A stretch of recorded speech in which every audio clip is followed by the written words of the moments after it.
vanishes. In 2001, a serial kidnapper is terrorizing the states of Texas and Louisiana, evading police for months, hunting children where they live. But on May 1st, 11-year-old Leah Henry will become the last victim of this predator. She will forever be known as the girl who escaped and brought him down.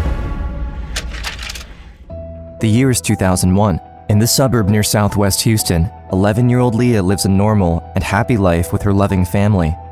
Excited about the end of the school year, she's unaware that since the month of March, there's been a growing number of kidnappings in the neighboring cities. May 1st, 2001. At around 7:30 a.m., Leah gets on her bus, excited about getting to class, as there will be a celebration that day. It's 5 p.m., and Leah's mother calls her dad in a panic, worried that she hasn't come home yet. They check with the school, call her friends, drive around the neighborhood, but their daughter is nowhere to be found. One neighbor claims he saw Leah earlier that day, getting into a car with a man. Police are called, and relatives join the search across the city. May 2nd, Leah has been missing for almost 24 hours. The FBI joins the search, and Leah's parents go on television, begging the public for help. Nearly 200 volunteers flood in and form a ground search. Police find out about 2 previous kidnappings with eerie similarities to Leah's case. A white middle-aged man, driving a white hatchback, is hunting girls between 9 and 11. But the abductor has been evading police for months, and they still have no idea who he is. With every passing hour, the likelihood of finding Leah alive decreases. May 4th, it's been 3 days since Leah's abduction. At around 11 a.m., Leah's father Tim gets a phone call from the FBI. Where are you going now, Tim? Are you driving up there? More than 250 miles away, at the Kerr County Sheriff's Department, Tim and his family are escorted into a secure room, where they learn the incredible news. Leah Henry has been found, alive, but visibly upset. The whereabouts of her captor are not yet disclosed to the family. As she is brought home surrounded by her parents and her big sister, a cheering crowd awaits her safe return. The young girl is smiling, yet her eyes hide the truth of what happened to her. As the news of her rescue is broadcasted to the world, only she can shed light on the nightmare she just went through. But before we hear her side of the story, there's something you should know. A few months ago, we covered the story of Christine Belford, the first victim of cyberstalking leading to murder in American history, when the Matusewicz family hired friends and neighbors to stalk the single mom. That story showcased the terrifying truth of online privacy, that we never know who has access to our information online. Predators are finding new and clever ways to get your personal data, and with new technologies like AI, it's becoming harder than ever to keep up. This is why Unseen has partnered with Nord VPN. Behind every new true crime story Unseen delivers, there's hours spent scouring the internet, searching sketchy websites, putting our identity at risk. NordVPN allows us to do that with a clear head, free of worry. We want to give you the same opportunity to protect yourself against online criminals. By clicking the URL in the description of this video, Unseen is offering you the chance to save big on your next 2-year subscription, while also giving you 4 extra months. NordVPN is more than just a virtual private network. With features like threat protection, it defends your device against everyday cyber threats like malware and web trackers, which secretly collect information about you. With NordVPN, your digital fingerprint is safe. Click on the link below to get the Unseen offer at NordVPN. If you don't like it, you have a risk-free 30-day money-back guarantee. Now, back to Leah Henry. Her story begins on May 1st, as she arrives home from school. When my bus driver pulled up to my stop, I started to walk. A white car started to approach, and a man asked me if I babysit. Leah knows not to talk to strangers, so she politely says no and continues to walk home. A little further down the street, as she begins to see her house, the man pulls up onto the sidewalk in front of her, his car blocking her from reaching the other side. He asks her if she would like to meet his children. He was in normal clothes, he had glasses on. He was very friendly, nice to me. I felt like I was just with a normal dad, that dads were okay. After a few minutes of conversation, Leah accepts and gets into the car. As he drives off, the man reaches over her and breaks off the door handle. Leah is taken aback. She can feel something is wrong, but she's only 11 and can't yet figure out what the man's intentions are. As soon as he pulls into the back alleyway of the local restaurant, I knew something bad was happening. I felt like I was going to be hurt. The man pulls out a gun and duct tape and begins to tie her ankles together, her hands behind her back and her mouth shut. Then he orders her to duck down before driving off again. For what seems like an eternity, Leah is crouching in a car with a stranger, helpless, each minute getting further and further away from her home, and her mind is racing, terrified of what's going to happen next. She can't see outside, but the dying sunlight has disappeared hours ago. Finally, at around 11 p.m., the car stops. From what Leah can see, they're in the middle of an open field, in a parking lot on the side of a highway. No one around can see what's happening inside the car. He told me to crawl in the back, take my clothes off. I didn't know what was happening to me. I tried to scream, I tried to grab things that could, if I pinched it hard enough, every other bit of pain would go away. But when he was done, I started crying.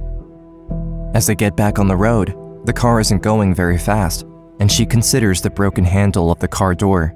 She doesn't know if she can force it open, but this could be her only chance to escape. With her hands still tied behind her back, she throws herself at the door and scrambles blindly to try and open it. To no avail. The man sees her attempt and calmly tells her, "You'll pay for that." Not long after, he pulls over again, and as he puts it, punishes her for her behavior. He makes it clear that if she gets caught again, the punishment will be severe. At that point, after everything had happened, I just felt like giving up. I felt like this was gonna kill me. Late into the night, Leah can see the man driving up to a small hunting cabin. He then makes her walk inside at gunpoint and ties her hands above her head, this time with rope. He places the gun on top of the TV and deadbolts the door. And again, he forces himself on Leah. He started to hit me and beat me, and I couldn't do anything. And I had nobody around to be there for me. I remember falling asleep, still tied up. On the first morning of her captivity, Leah wakes up as the man is tying her up to a table with a zip tie. He warns her that if she tries to escape, he would go after her family, or he would come and find her. After her punishment the night before, Leah is scared to death of what would happen if she disobeyed. And then, the man takes off, bolting the door shut from the outside. Leah is now alone, tied up, in the middle of nowhere. She tries to remove her binds and figures out how to wiggle out of the zip tie.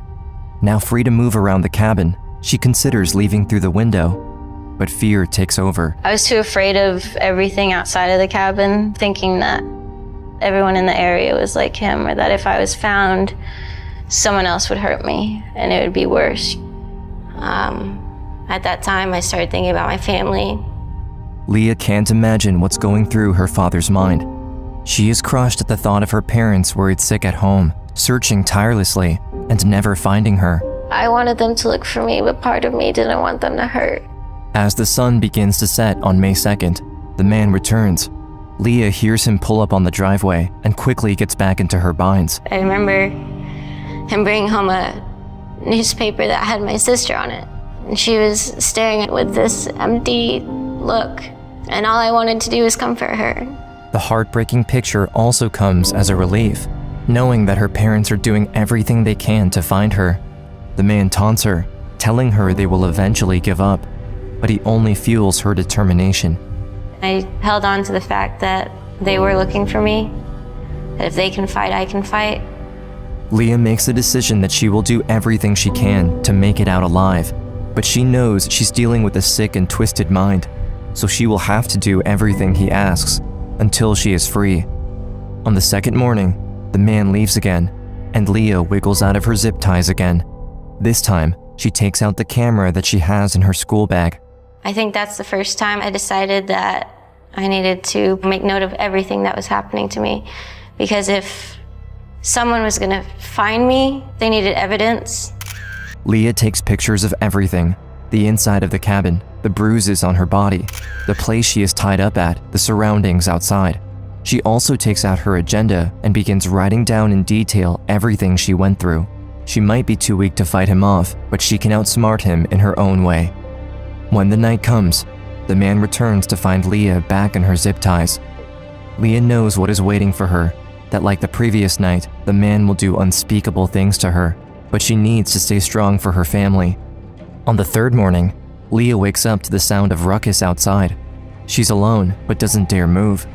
After an hour, the man runs back inside and tells her to put her clothes on and grab her stuff.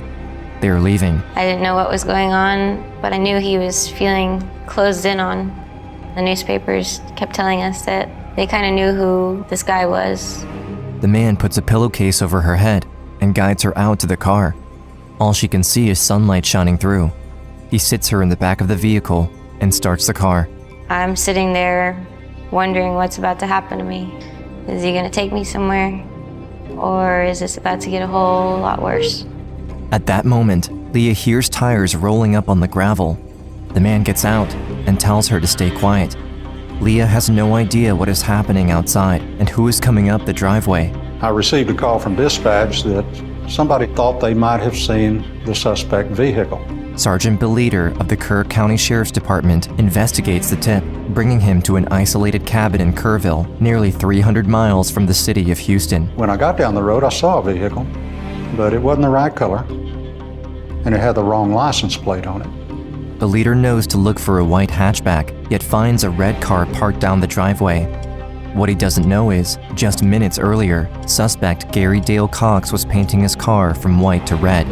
Sergeant Beleder is about to leave, but he has no idea he's just a few feet away from the serial kidnapper. I saw somebody in the car. I thought, well, I'll go tell them what I'm doing on their property. As the police officer approaches the parked vehicle, the man gets out of the car with a gun in his hands. Leah is crouching inside, out of sight. She can hear a stranger's voice yelling, "Drop the gun," over and over. She knows it's a cop, but she's afraid, terrified that there's going to be a shootout. Leah remains still, waiting. She can hear the footsteps of the man moving away from the car. Her mind is racing. It all happened so fast that I really had no time to think, and I just did it. Next thing she knows, she's running outside toward the cop car. If anyone shoots, she will be in the crossfire, but she doesn't stop.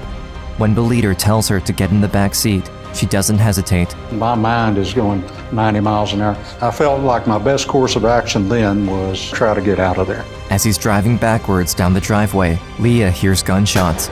The officer tells her to duck down, expecting any second a bullet to hit the vehicle. Then he grabs his police radio and calls for backup. I said, I've got the girl and I'm leaving. 300 miles away, in Houston, Leah's father Tim gets a phone call from the FBI. We found her. She's alive. I